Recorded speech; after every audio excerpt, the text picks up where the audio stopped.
you are new to my channel, welcome to the Daisy Fields, and if you are not new to my channel, welcome back to the Daisy Fields.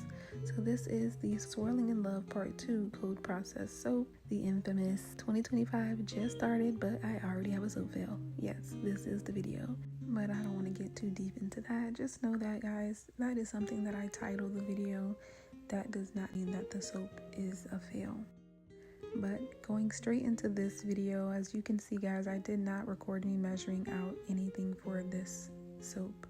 So what I'm doing is getting the temperature for both my fats and my lye. So they need to be around the same temperature, about 10 degrees or so within each other. That's how I soap.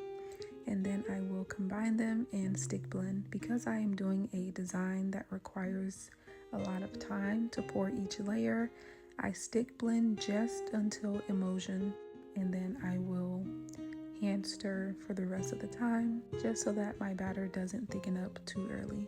I went through just about the entire mold before it started thickening up.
So now for the fun part, the soap pouring.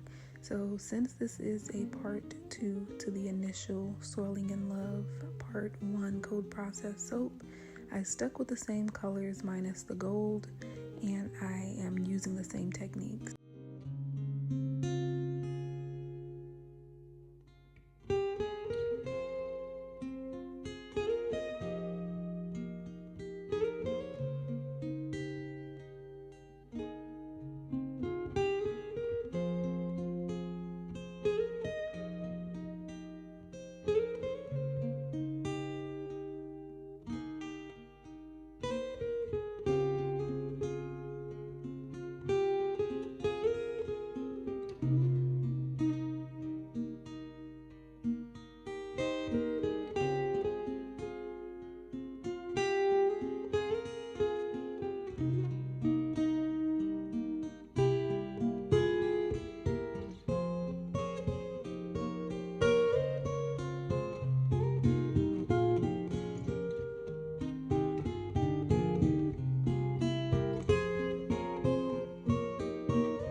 If y'all remember my candy cane soap that I made for the holidays, I always say, like, just stick the hanger tool in there and then swirl whichever way and just keep doing that.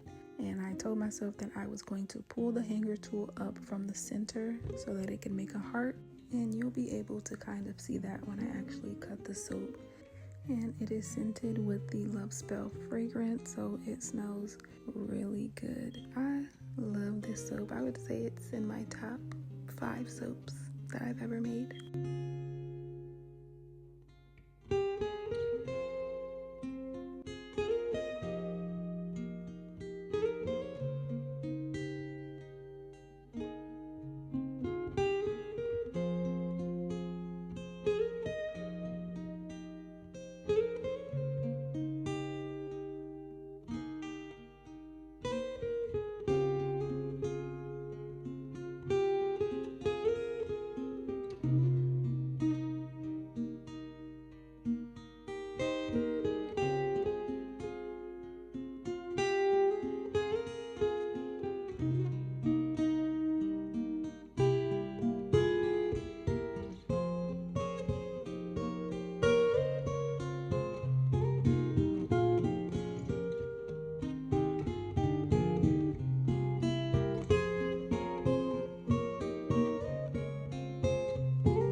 So for this portion of the soap making process, if y'all recall, I did set this picture aside so that I could make soap frosting. So after piping this entire thing, I realized that it looked more cream than white. I added more mica to the base colors that you see on top, but I didn't add more to the piped portion. So I ended up off camera scraping the entire top off, and you'll see the difference once I unmold the soap in 525,600 minutes, because yeah. And of course, if you watched my short, then you know why I'm saying that. Because I waited too long to unmold my soap and cut it, that it ended up getting crumbly.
Guys, so that was the official soap cutting of my Swirling in Love Part 2 cold process soap. In the next few clips, I am going to tidy up the soap.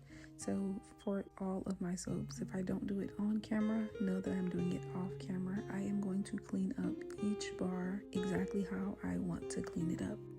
That's just what I do. Classical music in the background playing or rain sounds. It's kind of therapeutic for me, so I just cleaned up the soap, got rid of all of the excess debris, and made it look more presentable because I didn't like it, alright? Okay?